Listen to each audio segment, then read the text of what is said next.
dalam riwayat ini mengkisahkan bahwasanya hati-hati terhadap doa orang yang terzalimi. Apalagi waktu itu yang dizalimi siapa? Sa'ad bin Abi Waqqas, yang doanya pasti mustajabah berkat doanya Rasulullah Shallallahu Alaihi Wasallam. Sa'ad bin Abi Waqqas meninggal dunia di usia 80 tahun. Jadi ketika dia sakit di usia senjanya, ketika akan meninggal dunia, dia berpesan kepada para sahabat-sahabatnya agar nanti ketika dia meninggal dunia, dia dibungkus dengan jubah yang dia pakai saat perang Badar. Jubah dulu. Saat bin Waqqas masuk Islam umur berapa? Umur 17 tahun masuk Islam dia. 17 tahun masuk Islam. Umur 80 tahun saat dia akan meninggal dunia, dia pesan baju jubah yang biasa dia pakai untuk perang Badar itu dibungkus di tubuhnya. Itu sahabat-sahabatnya mengaminkan permintaannya, dia meninggal dunia dibungkus kain kafannya itu jubah yang dia pakai saat perang Badar. Dan apa yang terjadi dengan ibunya? Ibunya masuk Islam. Ya. Saat bin Waqqas ibunya masuk Islam, di kemudian hari ibunya masuk Islam bersama Sa'ad bin Waqqas. Jamaah yang dirahmati Allah Subhanahu wa taala, ini yang poin tentang berbakti kepada kedua orang tua. Yang kelima ya. Yang keenam, berbakti kepada kedua orang tua, memenuhi segala macam bentuk permintaannya selama permintaannya baik. Kemudian berbicara dengan lembut, tidak kasar, tidak mengangkat suara, tidak keras. Yang ketujuh, jangan memanggil orang tua dengan sebutan nama secara langsung. Ini suka terjadi di beberapa daerah. Ketika anak yang sudah dewasa suka panggil orang tua dengan sebutan namanya. Nggak boleh. Jangan ikut budaya-budaya barat itu. How are you? Kan sama orang tua yang begitu aja. Apa kabar? Bagaimana kabarmu? Ya. Tidak boleh memanggil orang tua, entah itu nama pendek sekalipun. Karena kadang-kadang ada orang tua ngajarin anak, udah deh kamu sudah besar, udah panggil nama pendek ayah. Panggil nama pendek, nggak boleh. Walaupun orang tuanya fine-fine aja, nggak boleh. Panggil dengan sebutan ayah, ibu, bunda, ya. Panggil dengan panggilan yang mengandung unsur kasih sayang dan penghormatan. Ya. Kemudian ketika berjalan, anak tidak boleh berjalan di depan orang tua. Lagi jalan di belakang. Di belakang. Untuk jaga orang tuanya. Ya.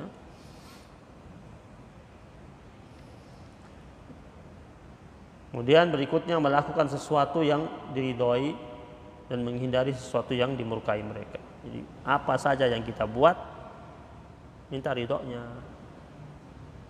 Pekerjaan kita, walaupun orang tua tidak tahu kita ini, maksudnya pekerjaan bisnis kita ini tidak tahu, nggak ngerti, minta ridhonya.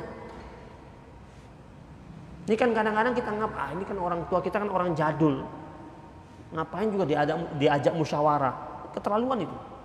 Datang kasih tahu mau buat ini, kasih tahu dengan bahasa yang dapat mereka mengerti, minta pandangannya, minta mereka istikharah.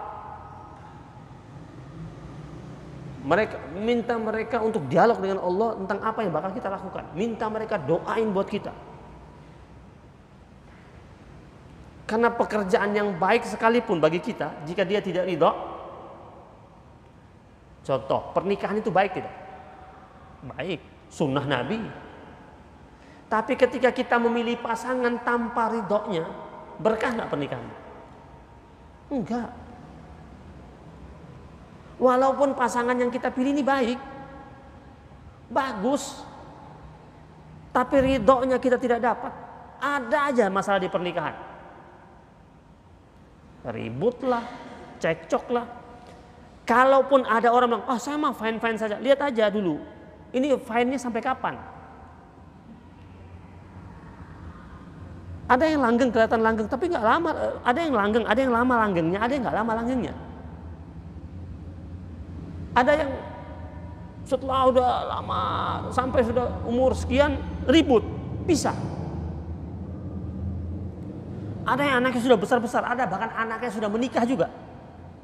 Sampai dia udah punya cucu, baru dia bercerai. Setelah dirunut-runut, ingat dulu waktu saya menikah ternyata salah satu orang tua saya nggak ridho sama pasangan saya ini.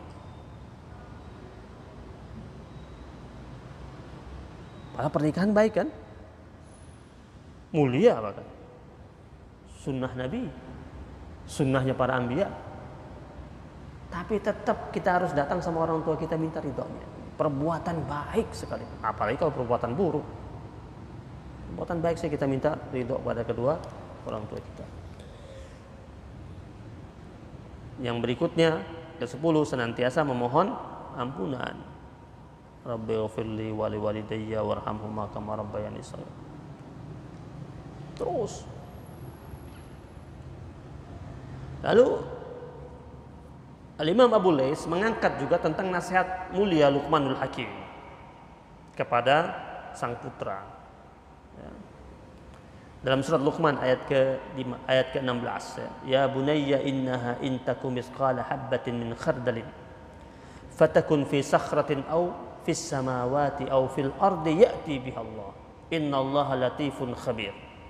Al-Imam Abu Lais As-Samarqandi dalam Bahrul Ulum, jadi beliau ini, Imam Abu Lais ini, selain beliau ngarang kitab Tanbihul Ghafilin yang kajiannya tasawuf, beliau juga mengarang kitab namanya Bahrul Ulum, tafsir. Ada kitab tafsir Bahrul Ulum karangan Imam Abu Lais As-Samarqandi. Ketika beliau menafsirkan firman Allah surat Luqman ayat ke-16, beliau mengatakan nasihat Luqman ini tidak serta-merta hadir kecuali ada ungkapan yang disampaikan oleh putranya Luqman kepada Luqman. Hanya saja ya, ungkapan putranya Luqman ini tidak termaktub di Al-Quran. Ya, kata beliau, ya, wa dzalika annabna Luqman qala li abih. Ayat ini turun disebabkan anaknya Luqman pernah berkata kepada ayahnya, ya abata in amiltu bil khati'ah haitsu la yarani ahad. Jika aku berbuat suatu kesalahan dan kesalahan aku ini tidak dilihat oleh seorang pun, ya, fa kaifa ya'lamuhu Allah subhanahu wa ta'ala. Bagaimana Allah tahu? Ya. Faradda alaihi Luqman wa qala ya bunayya innaha inta. Nah, ini lalu turunlah ucapan Luqman alaihissalam yang Allah abadikan dalam Al-Quran. Wahai anakku, jika engkau berbuat kesalahan, yang kesalahannya itu seberat biji sawi sekalipun, bahkan kesalahan itu sudah kecil sebesar biji sawi, berada di dalam fi sakhratin, berada dalam batu sebesar biji sawi, ada dalam batu, kelihatan nggak? Nggak kelihatan. Ya. Atau berada di langit, atau berada di bumi entah barantah dimanapun, ya'ti bihallah, maka Allah subhanahu wa ta'ala pasti tahu. Yang menarik, Luqmanul Hakim mengatakan innallaha latifun khabir, sesungguhnya Allah subhanahu wa ta'ala latifun khabir. Apa itu latif? Maha halus. Apa itu khabir? Maha teliti. Khabir itu teliti, detil sekali. Bukan mengetahui khabir maknanya, teliti. Ini dikatakan oleh Luqmanul Hakim kepada putranya ketika putranya bertanya itu. Ya, ini kajian dalam ilmu balaghah dikatakan ini namanya i'jaz. Ya, i'jaz. Jadi pertanyaannya ada sebenarnya, tapi yang dihadirkan oleh Al-Qur'anul Karim adalah ungkapannya, pesannya, wasiatnya Luqman kepada putranya. Jamaah yang dimuliakan Allah Subhanahu wa taala. Lanjut boleh? Lanjut boleh nggak? Boleh. Boleh. Di zamannya Nabi Allah Sulaiman alaihissalam ada kisah juga. Jadi kisah tentang bakti sama orang tua ini ternyata di Taurat ada, di Zabur ada, di Injil ada. Jadi seluruh agama mengajarkan bakti kepada kedua orang tua, termasuk dalam Al-Quranul Karim. Di zamannya Nabi Allah Sulaiman alaihissalam dikisahkan ya, dalam kitab Irsyadul Ibad itu ada kisah Nabi Sulaiman alaihissalam. Allah perintahkan dia untuk berangkat pergi ke sebuah tepian pantai, diberangkatkan oleh Allah Subhanahu wa taala. Allah katakan pergi ke sana, pergi dia. Ya. Allah mengatakan kau sampai di sana nanti kau akan temukan sesuatu yang luar biasa. Allah bilang sama Nabi Allah Sulaiman alaihissalam. Berangkat Nabi Allah Sulaiman alaihissalam, sampai di sana Nabi Allah Sulaiman lihat di tepian pantai nggak ada apa-apa, hanya lihat lautan aja sama deburan ombak.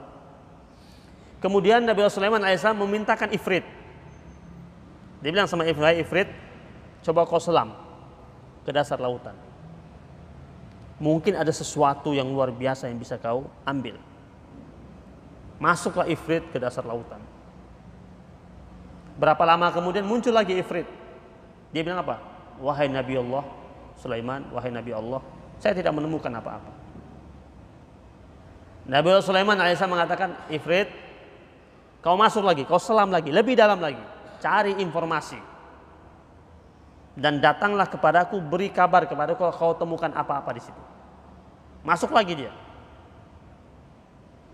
Yang dia temukan di dalam lautan itu, semuanya Nabi Sulaiman punya di daratan. Cari dia, nggak ketemu. Keluar lagi, dia bilang, wahai Sulaiman, wahai Nabi Allah, nggak ketemu, nggak ada yang menarik, sampai 3 kali. Akhirnya Nabi Sulaiman alaihissalam menyuruh Asif Barkhia. Asif Barkhia, siapa dia? Menterinya Nabi Allah Sulaiman alaihissalam, yang disebut dalam Al-Quran dalam surat An-Naml ayat 40 itu ada menteri Nabi Sulaiman, disebut ada menteri Nabi Sulaiman, nama dia Asif Barkhia. Nabi Sulaiman alaihissalam suruh dia, kau sekarang Asif ini. Datang dia, Asif, masuk ke dalam. Masuk dia menyelam ke dalam. Ya. Akhirnya Asif menunjukkan kepada Nabi Sulaiman alaihissalam tentang apa yang ada di dalamnya. Jadi Asif Barkhia ini Nabi Sulaiman alaihissalam yang tidak hanya sekedar memiliki kemampuan, doanya itu mustajabah. Dia bilang ada kubah besar, bagus, indah. Kata Nabi Sulaiman alaihissalam, keluarkan. Dia doa sama Allah minta dikeluarkan kubah itu. Keluar kubah itu. Ya, kubahnya keluar kubah itu. Muncul ke permukaan. Kubah itu memiliki 4 pintu. Tiap-tiap pintu itu terbuat dari batu-batu permata yang begitu indah. Ada intan berlian, ada yakut, ya. Ada dari intan putih, ada dari zamrud. Muncul dari 4 pintu itu. Kemudian setelah itu pintu itu terbuka. Ketika pintu itu terbuka, ini kan kubah ini dari dalam laut ini. Pintu itu terbuka pintu itu. Tidak ada satu tetes air laut yang ada dalam kubah itu. Padahal punya pintu. Dalamnya nggak ada air laut sama sekali yang masuk. Terbuka pintu itu. Ketika terbuka, keluarlah seorang laki-laki tampan, memakai baju yang serba putih, badannya bersih. Keluar dia sendiri. Pemuda itu sedang salat. Kelihatan pemuda itu sedang salat. Datanglah Nabi Sulaiman alaihissalam, tanya sama pemuda itu, memberikan salam kepadanya. Diriwayatkan ketika pemuda itu dilihat ada dalam kubah itu, Nabi Sulaiman alaihissalam datang masuk, lihat dia sedang salat. Nabi Sulaiman alaihissalam mengucapkan salam. Pemuda tersebut mempercepat salatnya, kemudian dia menjawab salamnya Nabi Sulaiman alaihissalam. Terus terjadi dialog. Nabi Sulaiman tanya kepadanya, siapa dia? Dia jawab, dia cerita, dia seorang pemuda yang memiliki 2 orang tua yang tua renta yang dia rawat sampai masa mereka meninggal dunia. Zaman Nabi Sulaiman itu dan sebelum Nabi Sulaiman itu kan zaman orang hidup umurnya panjang-panjang. Pemuda tersebut mengatakan dia punya 2 orang tua yang dia rawat mereka masa tuanya lebih dari 70 tahun. 70 tahun, di tuanya 70 tahun tua, masa tuanya dia rawat. Ketika orang tuanya yang laki-laki meninggal dunia, sebelum meninggal dunia, orang tuanya angkat tangan, bilang sama Allah, ya Allah, panjangkanlah usia anak saya. Ayahnya lumpuh, ibunya wanita buta, ayahnya tua lumpuh, 70 tahun dia rawat. Ibunya sampai tua 70 tahun dia rawat, buta. Nah, ketika ayahnya meninggal dunia, sebelum meninggal dunia mereka doain dia, bilang, ya Allah, tempatkanlah anakku di tempat yang tidak ditemukan oleh setan. Tempatkanlah anakku di tempat yang tak ditemukan sama setan. Yang satu lagi doa sama Allah, ya Allah, panjangkanlah dan berkahi usia anak saya. Doa dua-duanya dikabulkan sama Allah Subhanahu wa ta'ala. Dikabulkan. Apa buktinya? Ditempatkan dalam kubah itu. Ditempatkan di kubah itu. Nabi Sulaiman tanya sama dia, makan kau dari apa? Makannya dari apa? Dia bilang apa? Tiap hari saya diantarkan makanan sebesar kepala manusia, dan satu kali saya makan saya tidak pernah merasakan lapar. Dan saya nikmati terus makan. Dan makanan yang datang kepadanya jenisnya berbeda-beda. Ya, kayak kita tempe orek terus ulang-ulang, enggak. Berbeda jenis makanannya terus. Ya, itu dia dapatkan. Kemudian Nabi Sulaiman alaihissalam, singkat cerita, ya, jadi yang bawa makanan buatnya siapa? Malaikat yang bawa. Nabi Sulaiman tanya, jadi dia ini, ya, gimana ceritanya bisa berada di dalam kubah itu? Dia mengatakan, ketika orang tua saya dua-duanya sudah meninggal dunia, saya jalan di tepi pantai dalam kesedihan. Terus saya lihat ada kubah mengambang di atas pantai. Ini dikisahkan dalam kitab Irsyadul Ibad ini. Terus saya masuk. Setelah saya masuk, tertutup semua pintu, 4 pintu itu. Terus saya dibawa ke dalam pantai, ke dalam. Terus, dan saya tidak keluar lagi. Dan saya hidup. Nabi Sulaiman tanya lagi, engkau ini di zamannya siapa? Apa jawab pemuda itu? Saya hidup di zamannya, di dunia ya, hidup di zamannya Nabi Ibrahim alaihissalam. Jarak waktu antara Nabi Sulaiman ke Nabi Ibrahim berapa tahun? 2400 tahun. 2400 tahun sampai dia ketemu Nabi Sulaiman. Nabi Sulaiman alaihissalam, ya, berkesimpulan ini berkat siapa? Doa orang tuanya. Orang tuanya bilang apa? Ya Allah, tempatkan dia di tempat yang tak ditemui oleh setan. Dia asyik ibadah aja tuh dalam kubah itu. Yang kedua, ya Allah, panjangkan usianya. Allah panjangkan usianya dari zamannya Nabi Ibrahim alaihissalam. Jamaah yang dirahmati Allah Subhanahu wa taala. Makanya kisah ini menggambarkan bahwasanya orang tua doanya mustajabah dan dahsyat. Itu membuat Nabi Sulaiman aja terkagum-kagum sama apa yang didapati oleh pemuda ini. Bahkan hadis Nabi katakan, du'aul walid li waladihi ka du'ain nabi li ummatihi. Du'aul walid li waladihi ka du'ain nabi li ummatihi. Doa orang tua buat anaknya nilainya seperti doa Nabi buat umatnya. Jadi kalau masih punya orang tua hidup bersama kita, itu keramat hidup. Nabi bilang doa orang tua buat anaknya seperti doanya Nabi buat umatnya. Lalu kenapa kita sebagai anak ini tidak berusaha untuk menjaga sesuatu yang sangat mulia yang persembahan dari Allah Subhanahu wa taala? kristal yang sangat mewah, sangat mahal, yang doanya mampu menembus arsy orang tua ini. Yang jangankan dia angkat tangan berdoa, dia ridho saja. Dia ridho saja, dia senang sama kita, sayang sama kita, senyum sama kita, bahagia dengan kehadiran kita. Insya Allah hidup kita berkah. Jangan sampai kita menjadi anak yang orang tua mau ngomong saja segan. Nauzubillah. Ada anak orang tua mau ngomong segan, gara-gara dia tampil di hadapan orang tuanya dengan kemewahannya, dengan jabatannya, dengan kehebatannya, dengan kecerdasannya, dengan kepintarannya. Orang tua segan mau ngomong sama dia. Anak durhaka itu. Anak durhaka. Jadilah benar-benar tidak ada nilai di hadapan orang tua. Lepas seluruh atribut duniawi kita ketika berhadapan dengan orang tua. Seperti kita ketika berangkat haji, itu kan kita melepas seluruh atribut duniawi kita. Kita pakai apa? Ihram. Itu pangkat lepas semuanya, pangkat, jabatan, gelar lepas semuanya. Nah, kita kalau datang sama orang tua kita lepas itu semuanya.